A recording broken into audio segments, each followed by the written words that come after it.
Dear participants, welcome to this session and the third International Congress on Human-Computer Interaction, Optimization and Robotic Applications. My name is Emir Köksal. I have been working for 19 Mayıs University, Samsun, Turkey as Associate Professor Doctors. Now in this session, we have 7 presentations. The duration of each presentation is 10 minutes. The title of the first talk is Method of Control of Three-Phase AC-DC Converter with Bilateral Energy Exchange. The name of the speaker is Kamen Hristo. He's probably absent.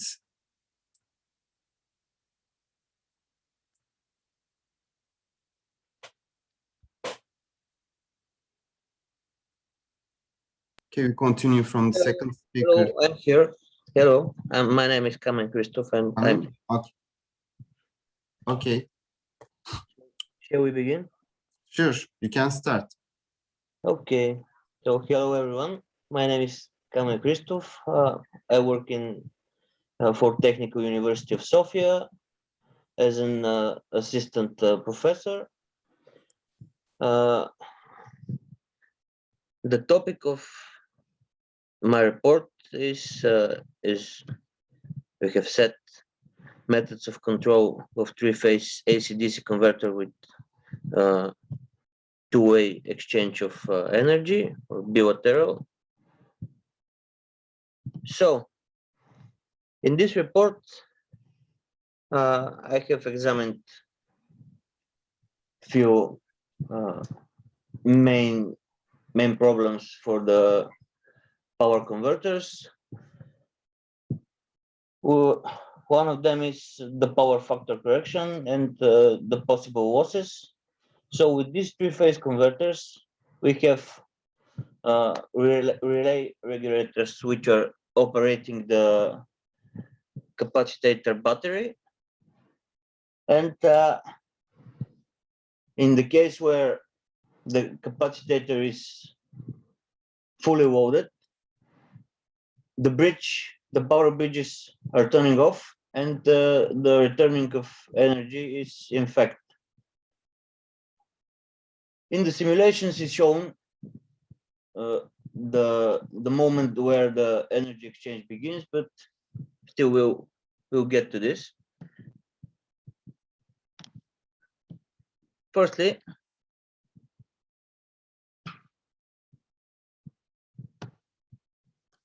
I'll show the basic structure of the three-phase converter. We have three-phase supply with some power switches, 6 of them, which are made of MOSFET working in switch mode. We have capacitor which provide us the option for the energy exchange. Basically, this is the scheme of our power converter. So in the first moment, we have charging of the capacitors, which is provided firstly of this subsystem, which allows us to have references for the relay regulators. It is made of forward quark transformation, which allows us to have the DQ rotating system, and with that information we can control our relays. So that's our subsystem. I have spoken for this one. The whole process of charging the capacitor is probably 2 seconds, and from the simulations, as you can see, by the time of 0.4 seconds, there are dephasing between the voltage and the current signals, which is certainly mark for the energy exchange. I have to say that it's pure active energy, not reactive energy. So that means that our power factor is nearly 1, which is the main goal at this report. By the time of simulations, we have made some tunes for the PID regulators, and we have found that in the time where we put the derivative part of this regulator, we are able to minimize the time for the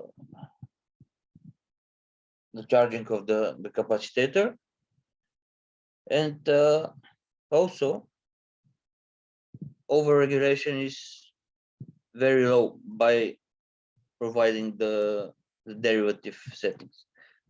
In the other simulation, I have shown the reaction of the regulator, which states that by the time we have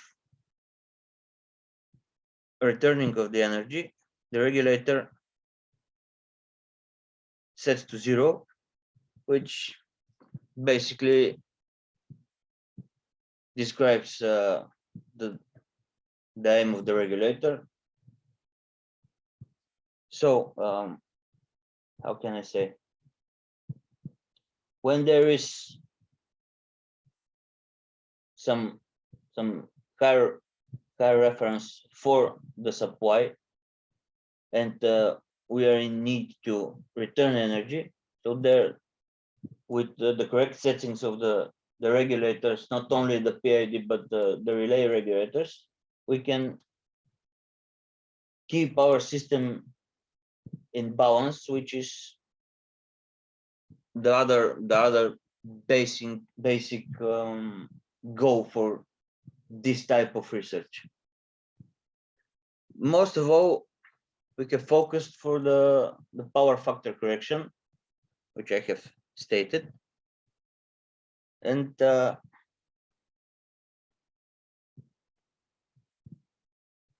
we can say that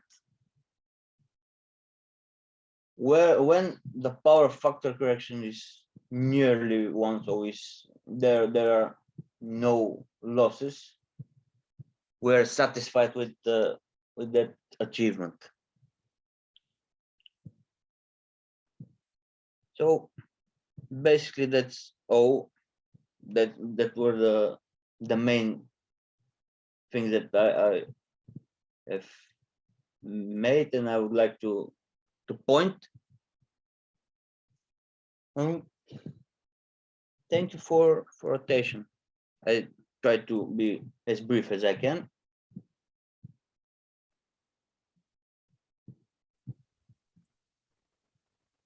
Thank you very much for your presentation. Do you have any question, comments, or remark?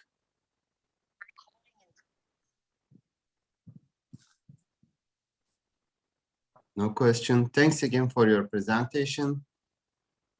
Now, the second and the third presentations will be given by Kevin Castelli. The title of his first talk is A Path Planning Method for Robotic Adaptive Manufacturing.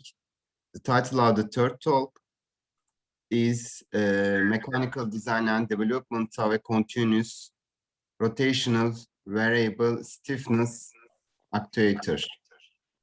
Okay, can you hear me? Yes. Okay, so let me share with you my screen.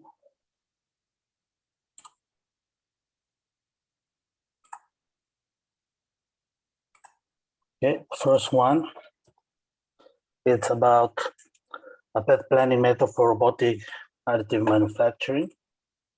So before we can start addressing the main topic, let's briefly review some background concept that will help us, starting from FDM processes, but that is a particular technology inside the wider additive manufacturing that it's mainly based on the manufacturing and the building of a part, extruding material from an extruder onto a substrate.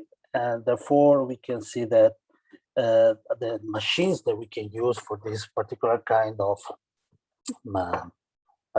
manufacturing process, there are mainly two requirements. The first one is that this kind of system have to be able to retrace the path that the user intended to, and especially the same geometry that they define inside the CAD model. And then, of course, they have to be able to master the position process, so that in a few words, we can describe it as the synchronization of the speed of the material exiting the nozzle of the extruder and the table feed of the substrate. So usually this machine that we can find in this field are Cartesian or gantry robot, mainly machines with 3 degrees of freedom. But in today's research activity and additive manufacturing field, we are seeing a change into this perspective, and especially the introduction of industrial robots, mainly because they allow to build objects that are larger, due to the fact that this kind of industrial machines have a larger work volume. And of course, they allow to define also the orientation of the nozzle inside the space, leading to what is also called the multi-directional building strategies. But also these advantages they bring, they do not cost any lack of performances that this kind of machine have, and that makes them the go-to solution in flexible industrial automation, like for instance, repeatability, customization of the tool, and possibility to interact with external devices. There are really several types in which we can control this kind of system. Then can we summarize them into or regroup them into categories. The first one, we can either control our machine using its own proprietary language or data link. So we open a socket, we send information at a low frequency, and we can say that this kind of system, that our robotic 3D printer cell will behave exactly like any CNC machine. So we do not have to define our own motion law or plan for the path and its first time derivative. While in the second group, we have this called real-time control. So we are now able to forward instruct at higher frequency, and we are able to control exactly the flow material. So we can say that in this second tab, we get a better control of the second type of requirement of our system, while in the first case, we lack some knowledge about the actual system. So the idea of this activity is to focus on this first kind of machine. So where we are actually converting our industrial robot into a 3D printer, and we want to make sure that even if we are not able to define exactly the speed profile, so we are actually getting the solution that is as close as possible as the one we intended. So let's see what kind of defects we may expect if there's some error in the speed profile that we are able to generate. So for this particular system, we use a SCARA, Epson T3 SCARA, that is a robot with 4 degrees of freedom, and an extruder able, thanks to a firmware developed in-house, able to directly connect to the robot. So the process starts from a G-code. So we had our CAD model, we generated the toolpath using a CAM software. Then we have a piece of code that translates this instruction into either the manufacturer language or directly into a string that will be forwarded to the robot. Here, once the information goes inside the robot, we need to synchronize the speed profile to the one of the robot. So in the first case, we said, okay, let's try to synchronize it with as if the robot is able to reach and sustain the command feed with pause. And of course, what we found out is there are some points there is over extrusion, and especially at the corner. And it, of course, is sensible because there are the main problem when this here the curve is approximated with most segments, and the system, the controller here of the robot is not able to correctly interpret them and parse them as if it would be a CNC machine with a look-ahead algorithm. So here in this kind of moments, the system has no time to dwell at the constant speed, is not able to use forward information of the upcoming points in order to improve the speed profile. So we see where there's over extrusion, there's also the larger gap between the intended speed and the one that we obtained. So the second step is, okay, let's try to synchronize the speed of the extruder exactly on the feedback of the two center point. And we can see that the over extrusion that led to the failure of the part is removed, but still some defects are present, and mainly due to the fact that still we have vibrations induced by the acceleration profile.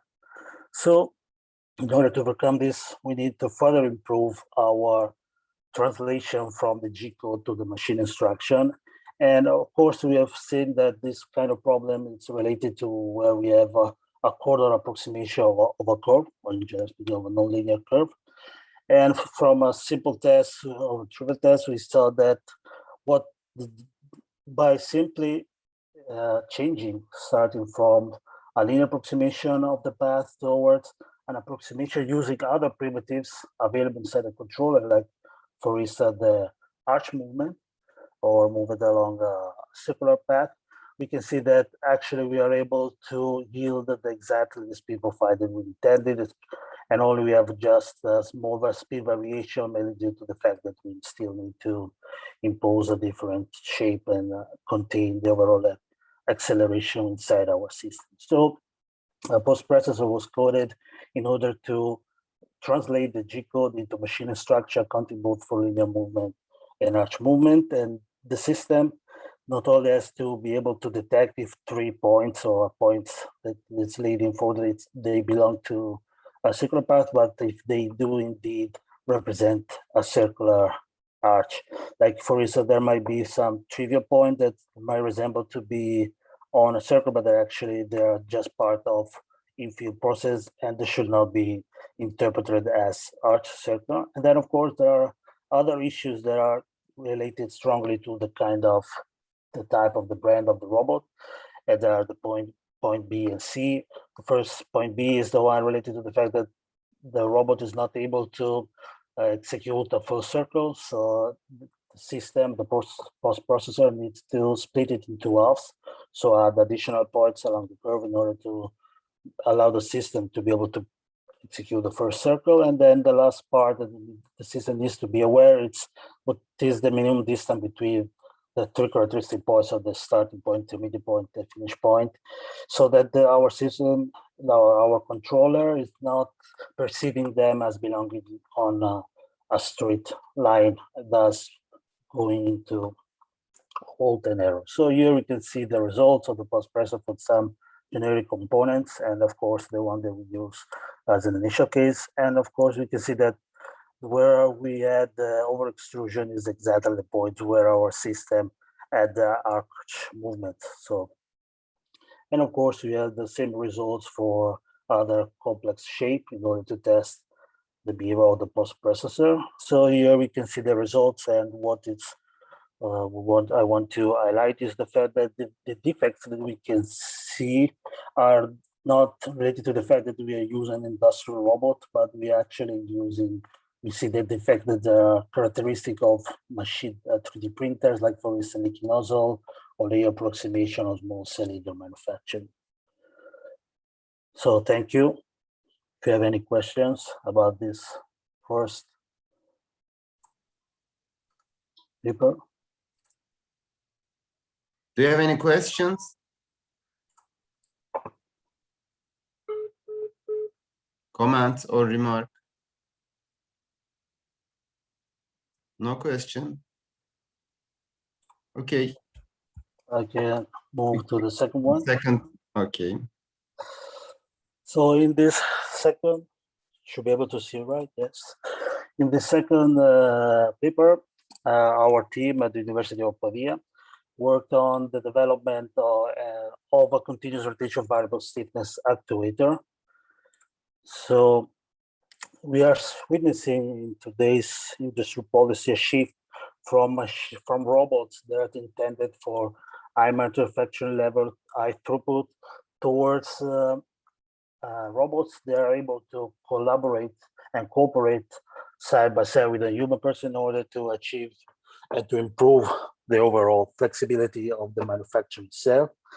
And this is why this kind of machine are also called cobots.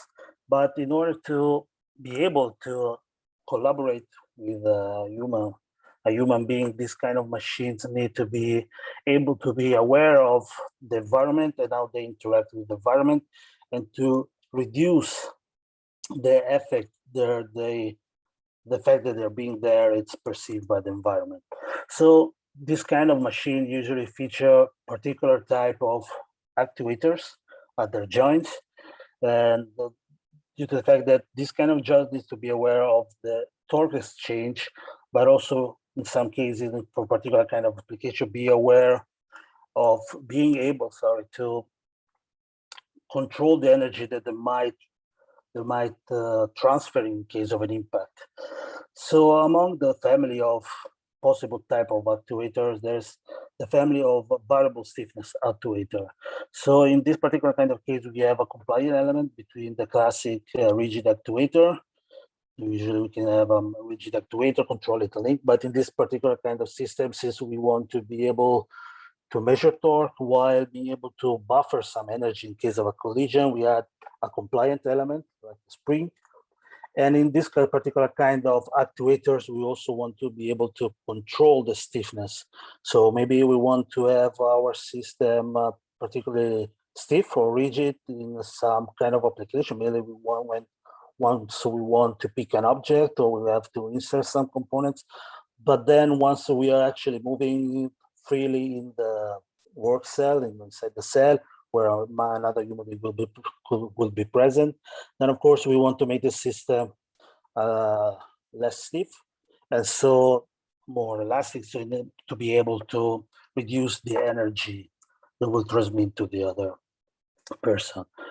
And of course, among this kind of family, that according to how we are going to update the stiffness, we have some classification, and our focus in the design phase was to separate and make it independent of the fact that the motor that's controlling the position to the one that's controlling the stiffness. So we started this activity towards the development of a continuous rotation, mainly because we don't want to reduce or have any dead zones in which our system is not able to compensate or be aware of its interaction, especially if it's controlled by a non-expert user. That might be the case. And one of the constraints of this kind of activity has to be low cost. So we moved our attention toward the possibility to use few industrial components, and of course using additive manufacturing as a means to create the parts, easily change them and update them. So let's briefly see what is the working principle. So we said that we have two independent systems, the one that is controlling the position and the one that is controlling the stiffness. So here we have, in our case, we have our output that can slide along the main axis or the output axis. Then we have our rigid actuator, and these two discs are connected by some springs, in this case of steel foils. And of course, the stiffness will be dependent on how the output disc is close to the position disc. So if we take this output disc or then be towards our base, then of course the two outputs will, the input position and the output of our system will be the same. We will have no angular displacement along B1 between N4 and NB. But what if we increase, then we actually perceiving the stiffness or the elastic element created by our steel foil. And this, of course, we will be able to see a different differential angle between the NB and N4. And if we are able to measure this variation or this angle, of course, then we are able to infer the torque, knowing the stiffness of our steel foil, depending on the length, measuring the torque, measuring the angle, and then of course we are able to infer the torque. So once we have defined the working principle, we were able to design a first prototype of the device. We can summarize it in 3 main blocks. The first one is the rigid actuator, which is a circular drive.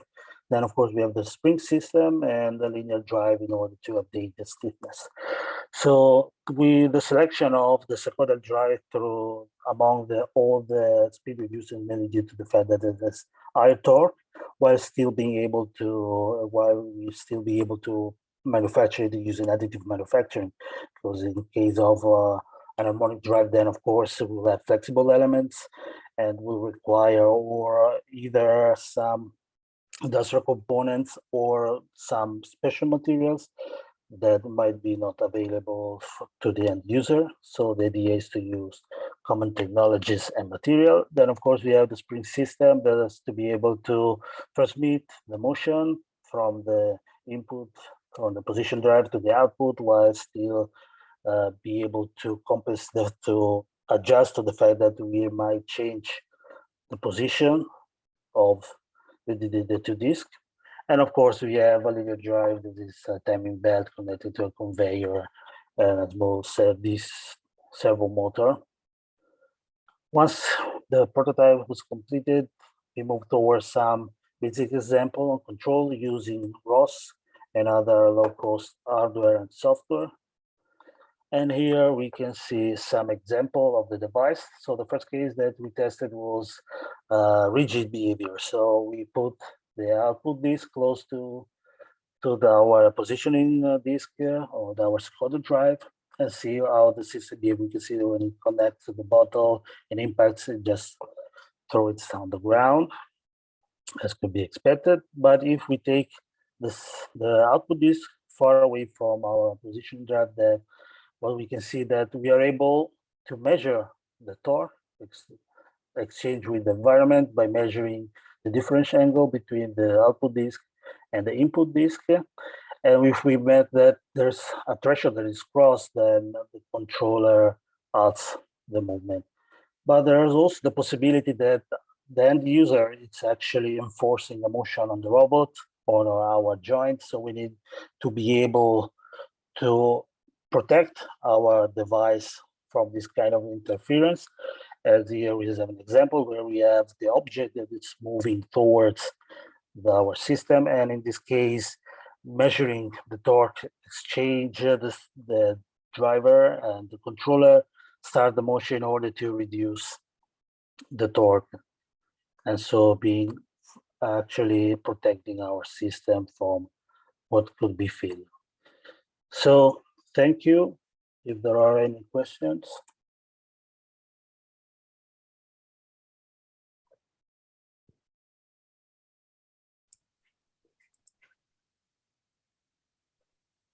Thank you for your presentation. Do you have any question, comments, or remark?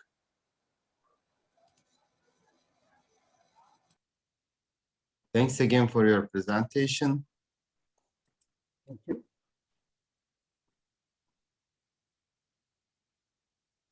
Next speaker is Lorenzo Mariani. The title of the talk is Computer Vision and Stochastic Approach for LEO Objects Attitude Determination.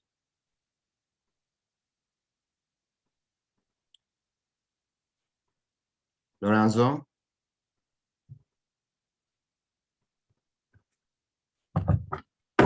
It's absent. Okay. The title of the fifth talk is Data Reduction Algorithm for Wireless Sensor Networks Applications Review. Name of the speaker is Karim Hussein. Karim is absent too.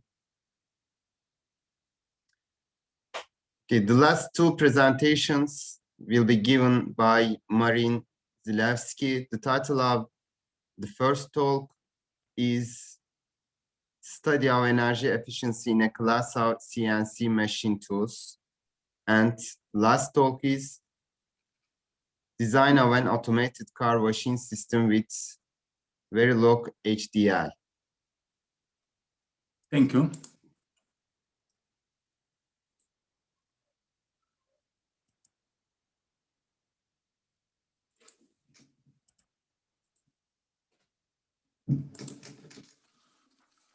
Hello, my name is Marin Zilewski. I'm Associate Professor in Technical University of Sofia. I will present you the first paper is Study of Energy Efficiency in a class of CNC machine tools. Machine tools are widely used in manufacturing and they are very big energy consumers. For this reason, it is of great importance to increase their energy efficiency. In the past, reducing energy consumption in machine tools was not a basic requirement, as improving accuracy and productivity. In recent years, however, the global aspiration to reduce energy intensity and reduce the carbon footprint in a number of industries has set new requirements for machine tools equipment. Increasing energy efficiency in machine tools is inversely related to productivity. For this reason, compress optimal option is sought to meet both requirements. The analysis carried out shows that the energy efficiency measures can be classified as follows. One, at the design stage. Two, by setting the control system. Three, during processing. At the design stage, the measures for energy efficiency improvement include first, selection of optimal electric drive system containing the respective field drive, spindle drives, and auxiliary drives, and development of control devices and program improvement energy efficiency. The control system setting include optimal control of the electric drive use and the respective coordination of movement and machining operation. The selection of suitable tools as well as the adequate lubrication and cooling are also very important for energy consumption during processing. When processing specific workpiece, the main guidelines for reducing energy consumption are related to optimizing the number of tools through various mechanical structures, use of step tools, application of positioning algorithms, possibility to operate the tools without cooling. The measures applied for energy efficiency improvement in machine tools must take into account the specific features of a respective machine and the operation that are performance. The main energy consumers in the machine tool are the respective drive system. The simple block diagrams of a drive system is the considered class of machines is presented in figure 1, where the notation used are as follows. CP is control panel, CNC, computer numerical control, CD control device, ED1 to ED9 is feed, ED1 and ED2 feed drives, ED3 spindle drives, ED4 to ED9 is auxiliary drives, J1 to J4 mechanical gears, L1 to L7 load.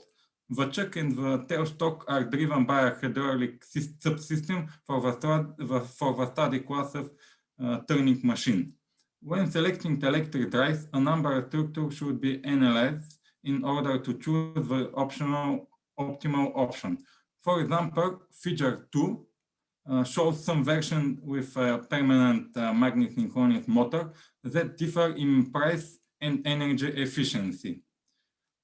Figure 2.1 presents a structure with rectifier, and chopper for regulation of the inverter input voltage.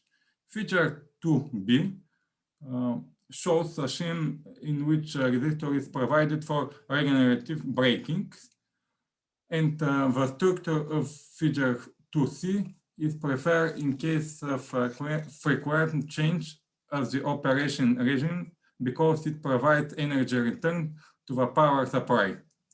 The energy consumption of a drive system in machine tools and in a particular of turning machine can be divided into constant and variable.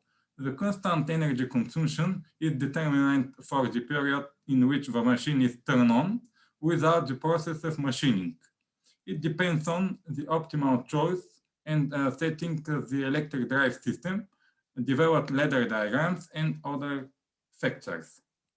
The total energy consumption for the machines of the study class, this parameter, is determined by the following equations. One, where the use notations are the first parameter is respectively energy during the operations of the spindle, the two coordinated electric drive, the turret, the hydraulic subsystem, the cooling subsystem, the CNC system, and the ecologic subsystem. The energy required for the spindle is determined by equation 2, where this parameter is energy required for the mechanical gear, and the second parameter is energy required for processing, and the third parameter is related to energy required for the spindle fan. The energy required for the feed drives at optimal settings is calculated by equation 3, where the use parameters are the power, the start and the end times of the axis respectively. The power of the feed axis during machining of a specific workpiece is divided in two parts: rapid positioning and movement during material removal. To reduce the positioning time and the energy consumed during the workpiece processing, appropriate algorithms for two coordinate position control are applied. The cutting energy can be determined with equation 4 in turning process, where the use parameters are related with cutting power distributed between the feed drive and the spindle drive. The second parameter, cutting time, and the other parameters are related with turning mechanical operation parameters. The energy consumed by the motor during the operation of the turret head is calculated by the equation 5, where this parameter is motor power for turning the turret, and the second parameter is time to reach the set position. The required energy for the hydraulic subsystem is determined by equation 6, where the parameters are motor power for the hydraulic subsystem and the working time of the machine. The hydraulic subsystem is used during the operation of the chuck in the tail stock, and it is switched on during the entire period of the machine operation. The energy required for the cooling subsystem is calculated with equation 7, and the energy required from the dozen lubrication subsystem is calculated by the equation 9. The energy consumed by the CNC system in the chip conveyor can be determined by equation 9 and equation 10, respectively. The parameters of a selected electric drive system for catalog data are presented in table 1, taking into account the features of a technical process, tools, mechanical gears, guides, and others. The energy consumption of the implemented drive system depends largely on the material process, the cutting mode, the tools, and the number of machine workpieces. By means of developed ladder diagram, the dozen fabrication system is switched on for a short period of time. The practical application and study of the energy consumption of the implemented electric drive system in the turning machine is presented by the machining of a specific workpiece. To design the geometric model of the workpiece, configure the class and define the parameters of turning machine, the PROOT-CAM 11 specialized software was used. The next step is to determine the required number of processing tools and their introduction into specified software. In this case, 5 tools are needed for full realization of the detail. In order to reduce the auxiliary time for machining and increase the energy efficiency of the machine, 2 mechanical structures have been designed and implemented, on which 3 and 2 tools are located respectively. This is figure 3A and figure 3B, with a choice of only 2 positions of the tourist heads. After development of a workpiece geometric shape and define both tools parameters and cutting mode, a simulation of the machining process through the respective software is performed. Some of simulation results of the processing are shown in figure 4 in the used software. The PROOT-CAM 11 program generates the necessary contour description code for machining and a suitable machine language called program part, which describes the trajectory of the tools. These steps of the code are given in table 2. The total processing and position time in the initial position in 2 minutes and 40 seconds without taking into account the 0 point search in the initial positioning. Figure 5 shows the machining process to obtain the desired workpieces, and figure 5A present the drilling process. Figure 5B, the process of cutting an internal thread with a tap, and figure 5C, the process of cutting the workpieces. In conclusion, the possibility for reducing the energy consumption in CNC turning machines are formulated and analyzed. On this basis, appropriate measures for energy efficiency improvement are offered. Practical application in processing of some specific workpieces are also presented and discussed. The research carried out and the result obtained can be used in the modernization and implementation of the considered class of CNC machine tools. Thank you for your attention.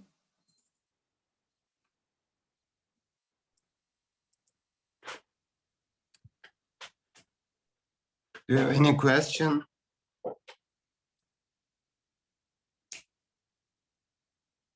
Comments? Or remark?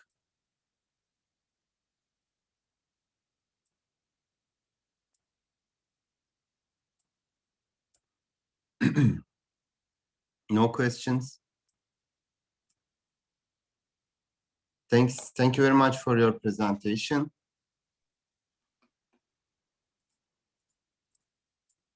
Thank you.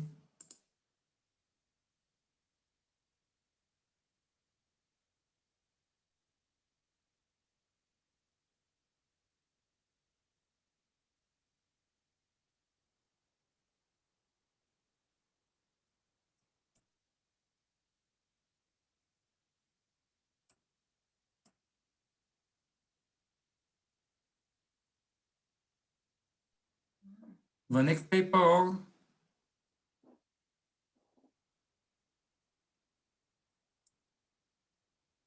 Sorry? the next paper is mine. Sure. Sure. Okay. You can present.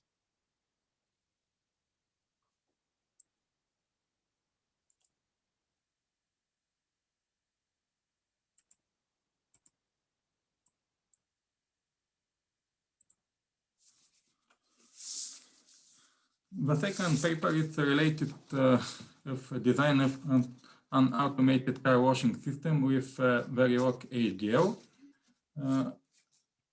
The automation of a process and technologies continues to hold a leading position among the innovations. This is a set of methods and tools designed to implement systems that allow the control of technical process without the direct participation of people. One such process is automated car washing, which in recent years has become extremely popular among the public. All car washing systems are divided into manual and automatic, contact and contactless. Nowadays, technological advancement in the car washing industry fall into specific categories such as new washing technologies, advanced water recycling system, water desalination and purification, and other ecological and economical innovations. The main advantages of the automatic car washes are related to no abrasive mechanical impact on the paint, rapid washing process, high quality cleaning of hard to reach places such as grill, wheels, and others, personalization, constant work on the defined algorithm, saving time and money, better cleaning, and others. The basic disadvantages are mainly related to the high cost for the development of the system. Usually, the washing of a car can include several programs, depending on the choice of program. Water, foaming, waxing, drying, in a number of other processing, leading to better washing. A suitable option for realization of a car washing system are the complex programmable logic devices, CPLD, and field programmable gate arrays using the hardware description languages like VROOM HDL or VHDL. This paper proposes design of car washing system based on a control flow chart through CPLD using the language VROOM HDL in the software ISE design suite of Xilinx. This type of car washing system provides the ability to work in 4 main modes in different states.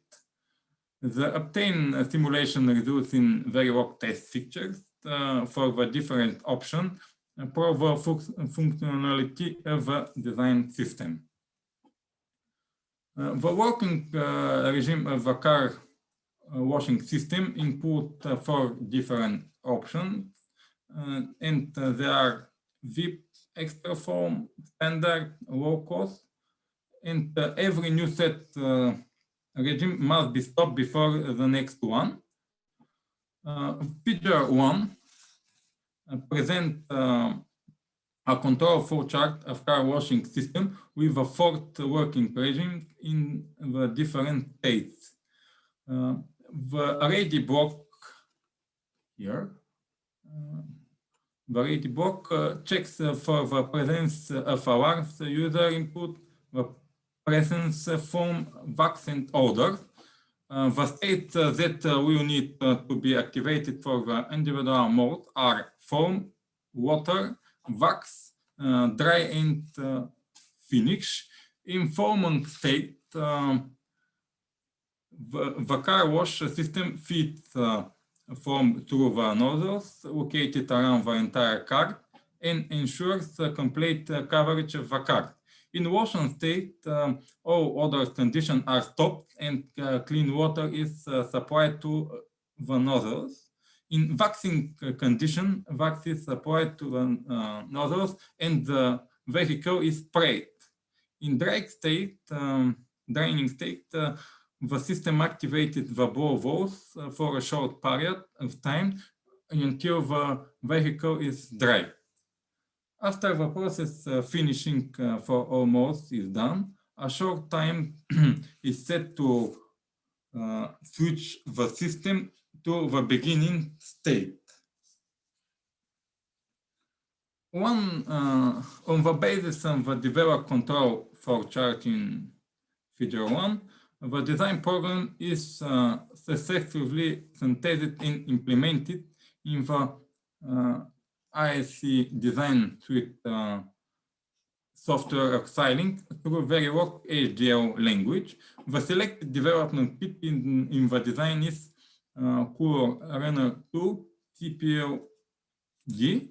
The input use signals are related with start button, reset, and selecting the different washing mode like button start, RST, VIP mode, extra foam, standard mode, low cost mode, and timer for different operations. The output use are related with start the different operations of the car washing system, and these signals are foam, foam 2, water, water 2, wax, dry, and finish. The register use are CST and NST for the current and next state respectively. Figure 2 presented, demonstrated the implemented VROOM code in one of the regimes is VIP regime. A similar approach is applied in the implementation of other operations modes. Figure 3 illustrates the model of a car washing system in RTL schematic after the design process. The next figures display simulation diagrams of the car washing system in the different operation regime. In the presented simulation, various states are undetected values or no start button pressed. At the moment of pressing the button, the program enters the selected mode and starts working. The set times in the individual mode are selected as an example and can be changed if necessary. Figure 4 demonstrates result when working in VIP mode. After pressing the start button, successively goes through the process of washing with water, the output water, spraying with foam, again washing with water, applying wax, drying, and finishing. Figure 5 presented the operation, the system in extra foam regime. When the user selects this option, goes through the process of spraying with foam, washing with water, again spraying with foam, again washing with water, and finishing. When working in standard regime, the following process of performance: spraying with a foam, washing with water, and finishing. This option of operation is shown in figure 6. Figure 7 illustrates the fourth regime of operation in low-cost mode. It includes the process of washing with water and finishing. In conclusion, in the future, the automated car washing system will be increasingly used as they combine of a number of advantages, such as saving time and money, easy operated system, rapid washing process, and others. The complex programmer logic devices and fit programmer gate arrays are widely used in the modern world. They are a modern and promising way in the design of various electromechanical objects and systems. Based on the developed flowchart of the proposed car washing system, the control program has been designed in IC design suite software through the language Verilog HDL. The implemented control allows a choice of flow origin depending on the money, place, and the method of washing. The obtained simulation tests for the individual operations of the car washing system prove the operability of the design model. Thank you for your attention. Thank you very much for your presentation. Do you have any question, comments, or remark? So everything is obvious. Thanks again for your presentations.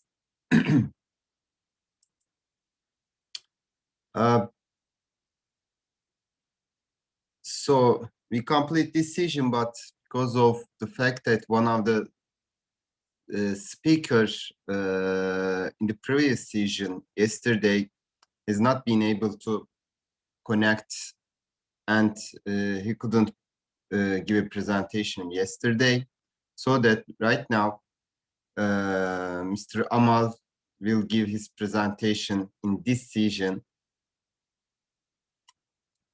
and we will end up this session. Amal? Thank you. Yes, hello. Sorry, yeah.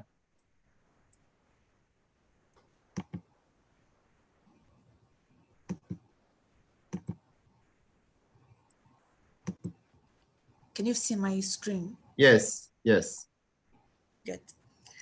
Good morning, everyone. My name is Amal, and it is a pleasure to be with you today. My presentation is about mobile banking in Saudi Arabia and will be in 4 parts. In the first part, I will talk about the main aim of this paper and the reasons behind choosing this topic. The second part will talk about mobile banking, its definition and features. And in the third part, I will discuss the proposed model and hypotheses. And in the final part, I will discuss the proposed methodology. Now let's turn to the first part of my talk, which is about the aim of this paper.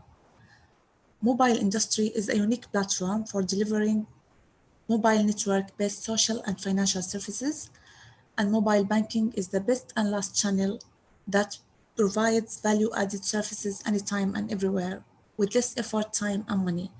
However, it is still underused and much lower than expected, despite the quick development in wireless commercial services.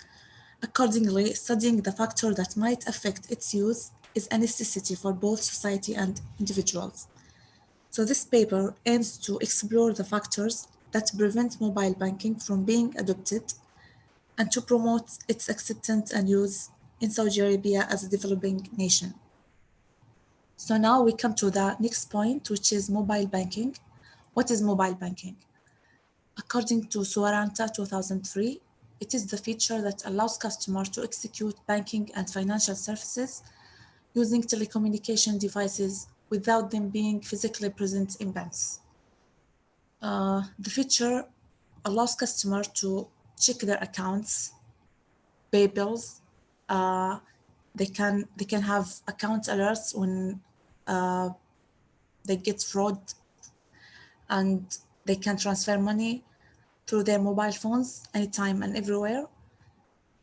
They can do basic banking transaction like view account balances and transaction history, and they can access text banking, mobile browser, mobile app, check balances, and so on.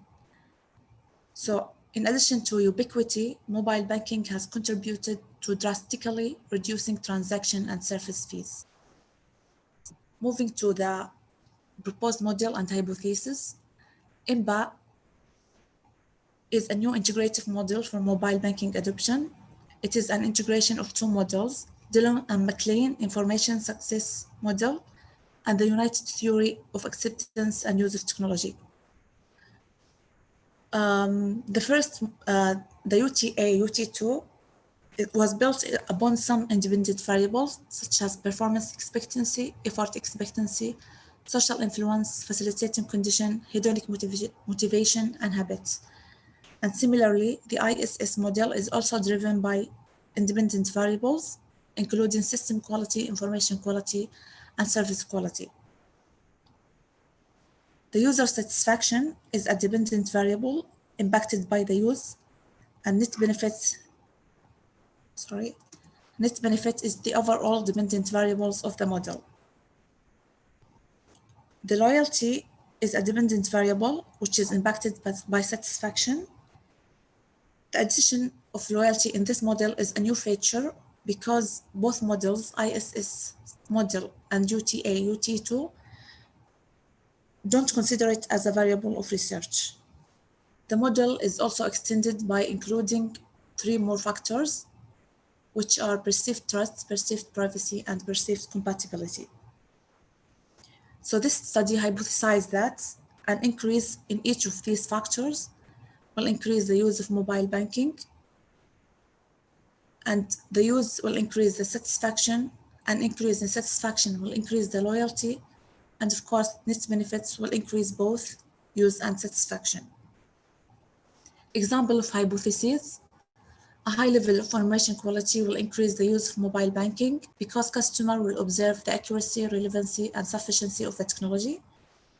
A high level of facilitating condition will increase the use of mobile banking because customer will observe the availability of resources to support the technology.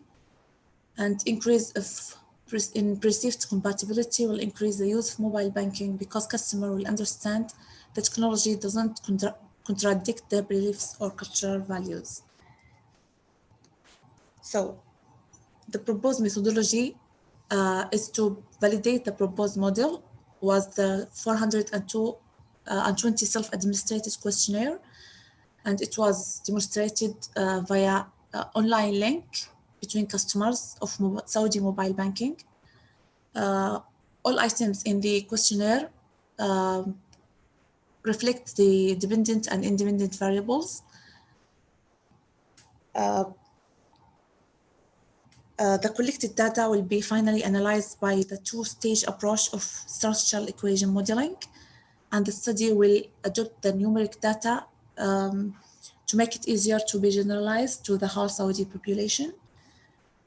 So we believe that the addition of this model will contribute to the current literature, since there is no study combines these 2 models along with the 3 factors in one model to analyze the factor that influence adoption mobile banking and the relationship between them.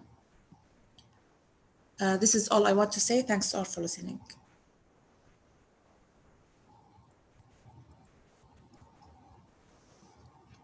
Thank you very much for your presentation. Do you have any question? Comment? Remark? Thanks again for your presentation. Thank you very much for your participation to decisions.